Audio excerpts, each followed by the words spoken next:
Hola, buenos días. Mi nombre es Claudia Díaz, soy enfermera y supervisora regional del área Oriente y hoy día vamos a hacer la capacitación, las experiencias del IAM con COVID positivo en esta pandemia. A modo de introducción, podemos decir que nuestro país está envejeciendo aceleradamente. Según el censo 2017, hoy existen casi 3 millones de personas mayores en Chile. Se espera que para el 2025 tengamos la misma cantidad de personas sobre 60 años que menores de 15.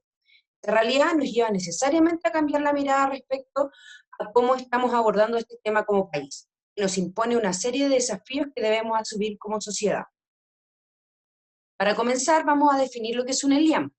Los ELIAM son establecimientos de larga estadía para adultos mayores en aquellos que residen personas mayores de 60 años y velan por el bienestar biológico, psicológico y social. Para eso requieren un medio ambiente protegido y cuidados diferenciados que allí reciben. En Santiago, en la región metropolitana, tenemos alrededor de 480 ELIAM con resolución sanitaria. ¿Cuál es el objetivo de un ELIAM? Primero, la prevención de la salud de nuestros adultos mayores. Es súper importante. Segundo, la mantención y estimulación de la funcionalidad de esta salud. Y, para terminar, el reforzamiento de sus capacidades remanentes. En Chile hay 24.214 personas mayores que residen en estos 994 ELIAM a largo de nuestro país. 16 establecimientos pertenecen a Senama, 165 con subsidio de Senama, 813 ELIAM privados con y sin fines de lucro.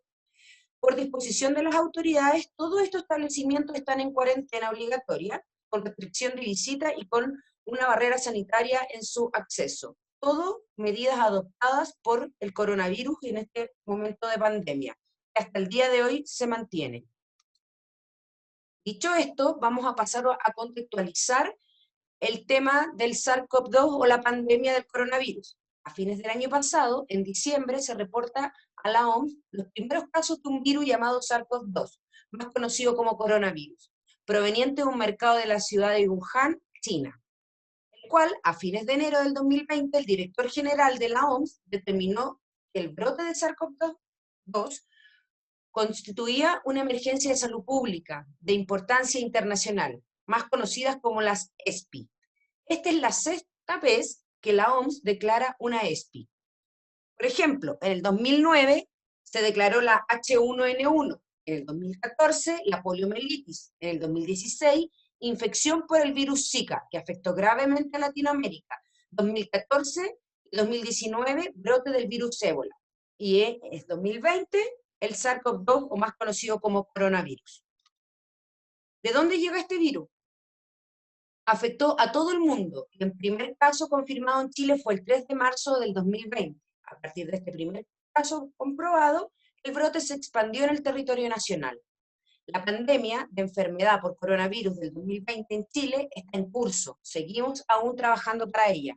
Desde el 3 de marzo, cuando se confirmó el primer caso positivo de COVID-19 en el país, se ha producido una serie de sucesos y medidas que ha tenido que tomar el gobierno, tales como la planificación sanitaria y sociales, la implementación de instrumentos necesarios con el fin de evitar, contener o reducir sus secuelas en todos los ámbitos a nivel país.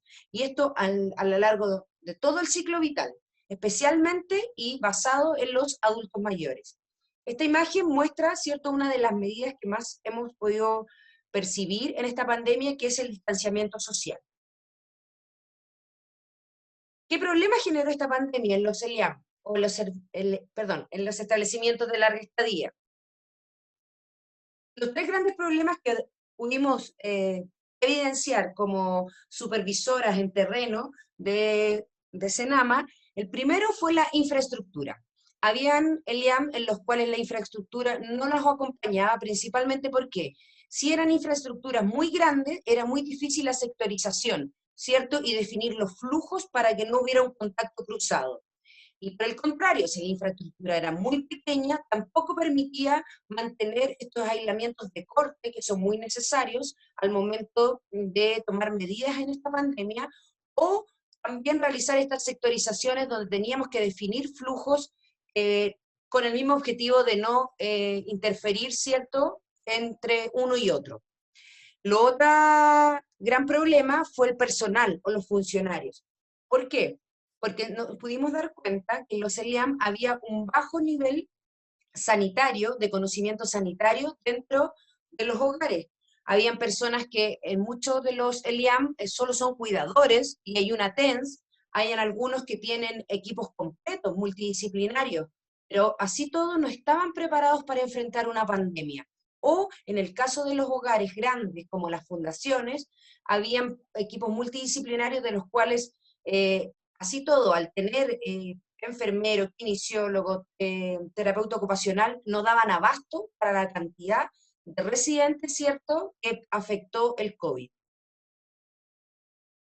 Y tercero, que está muy relacionado con el problema número 2, es enfrentarse a la creación de nuevos conceptos que hasta ahora eran poco o nada conocidos en los ELIAM, tales como el aislamiento, la cuarentena, la sectorización y flujos, los EPP o elementos de protección personal, y más que conocerlos, también su uso correcto, que era muy complejo. Conceptos muy familiares y conocidos en centros hospitalarios, pero no en los ELIAM. Por lo tanto, al no tener un componente sanitario elevado, era más complejo poder integrar estos conceptos, generando grandes temores. Los tres grandes temores que podemos rescatar hasta el día de hoy trabajando en terreno es que un gran temor y preocupación por nuestra población más frágil, los adultos mayores, era que mundialmente pertenecían a la población de mayor riesgo en esta crisis sanitaria. Entre el 65 y 75 años de edad muere un 2 a un 5%. Entre las personas de 75 a 85 años de edad muere entre un 4 y un 10%. De los mayores de 85 años de edad, más del 10% muere. La alta tasa de mortalidad provocada en el mundo era muy elevada, era nuestro segundo gran temor, por eso era necesario crear una estrategia. Y el riesgo de morir depende del acceso a la atención médica y del estado de salud general. Principalmente, ¿por qué? Porque los servicios de salud estaban colapsando, ¿cierto? Y las comorbilidades que tienen los adultos mayores hacía peor el panorama. Por esto, los ELIAM debían tener una estrategia, y nosotros como Servicio Nacional del Adulto Mayor debíamos también generar una estrategia para mitigar y detener la cadena de transmisión del virus y poder prevenir muchos casos futuros, y así generar un gran impacto en la reducción de la transmisión. En este cuadro explica el mecanismo, explica cuánto es el ratio que puede llegar a infectar una persona. Una persona infecta a dos, y así sucesivamente, hasta que pueden llegar a ser mucha cantidad de personas. Existían dos formas para poder hacer impacto en esta estrategia. Uno era la preventiva, la cual fue muy poco utilizada por las residencias por dos motivos. Una era el desconocimiento, ¿cierto? Que no creían que el virus podía ser tan letal, que no podía generar una gran mortalidad, que incluso se decía que era una invención, etcétera. Entonces llegó a provocar que la gente actuara tardíamente. Y la resistencia a la pandemia, lo mismo que hablábamos recientemente, el no, esto no es real, esto va a pasar, acá no nos va a afectar en Chile, etcétera. Como también existía un bajo nivel de conocimiento sanitario, era mucho más difícil abordar, ¿cierto?, de forma preventiva. ¿Y cómo tuvimos la mayoría de las residencias, cómo tuvo que actuar? De forma reactiva. Fue la más utilizada una vez que se iniciaba un brote y una residencia se tomaban las medidas. Recién ahí comenzábamos a ver cómo se usaban los EPP, qué EPP tenía que usar, etc. ¿Qué significaba sectorizar el hogar? Entre otras cosas, las cuales muchas veces no evitaron la propagación rápida del virus entre el personal y los residentes. Algunas veces llegaron, otras veces no.